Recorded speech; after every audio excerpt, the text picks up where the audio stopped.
Salut à toutes et à tous, j'espère que vous allez bien. Aujourd'hui, petite vidéo rapide, juste pour vous présenter voilà, des lettres de Scrabble, à la fois en braille et en caractère noir, donc qui ont deux utilités principales, soit d'apprendre ou de réviser le braille, soit qui peuvent permettre tout simplement de jouer au Scrabble, hein, puisque ce sont des lettres de Scrabble, les deux utilités principales que je vois. Donc je voulais juste faire une petite vidéo rapide parce que j'ai pas eu le temps de sortir le matos pour vous faire des vidéos un peu plus élaborées sur. J'ai quelques idées en tête, mais voilà. Du coup, écoutez, je vous propose de vous présenter rapidement ces petites lettres de Scrabble et puis voilà. Allez, générique. Bienvenue sur Vigie, la chaîne où on tâtonne pour voir plus loin qu'avec les yeux. Si le contenu vous plaît, abonnez-vous et partagez-le. Bonne écoute. Ouais, du coup, j'espère que le cadrage est bon, normalement oui.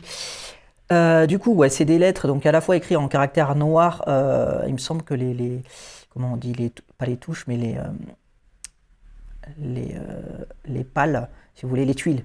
Les tuiles sont, je crois qu'elles sont marron beige, et puis c'est écrit en noir dessus, mais moi je me repère surtout au braille en fait.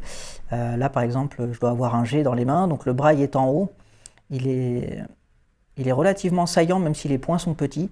Ils sont pas au format standard du braille, les points sont plus petits mais plus saillants, donc moi je trouve que c'est faisable pour détecter le braille, mais c'est vrai qu'au début il faut quand même prendre un petit coup de main. Ensuite, il y a le caractère noir qui est écrit donc, au milieu de la tuile. Donc c'est des lettres standards classiques qui peuvent se mettre sur un plateau de Scrabble. Donc là, le plateau, il n'était pas fourni avec parce qu'en fait, c'est une boutique sur Etsy. Je ne sais pas si vous connaissez, mais en gros, c'est des artisans qui vendent leur production. Moi, ces lettres-là, on me les a offertes pour un de mes anniversaires. Et du coup, voilà, comment? Qu'est-ce que je veux dire?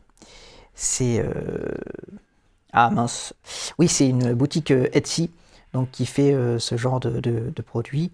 Donc c'est un producteur qui les imprime en 3D chez lui, ou on va dire dans son atelier. Je pense qu'il a quelques imprimantes quand même pour que ça aille un peu plus vite.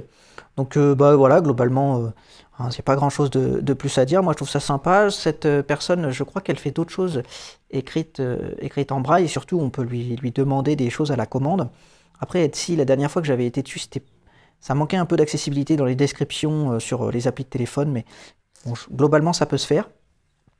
Et du coup, voilà, moi ce que je voulais vous montrer, c'était juste le fait que ça existe, que c'est intéressant à savoir, parce que soit ça permet voilà, d'apprendre le braille si vous êtes une personne malvoyante et que vous savez pas trop comment vous y mettre, ou pour réviser, comme ça, moi des fois j'en prends de temps en temps dans le sachet. Alors le sachet que j'ai, c'est vraiment un sachet plastique de base, mais j'en prends de temps en temps une ou deux dans le sachet, puis ça me permet de réviser l'alphabet, quoi, tranquillement.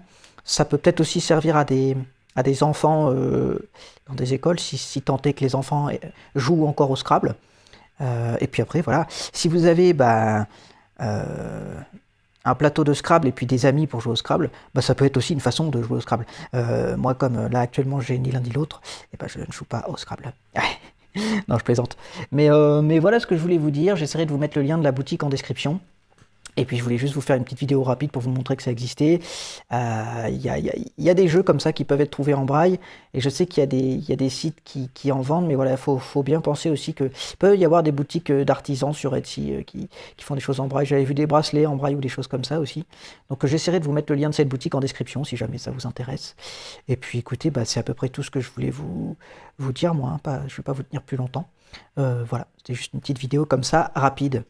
Écoutez, je vous souhaite une très belle journée ou soirée ou nuitée, comme vous le voulez. Et puis abonnez-vous. Salut!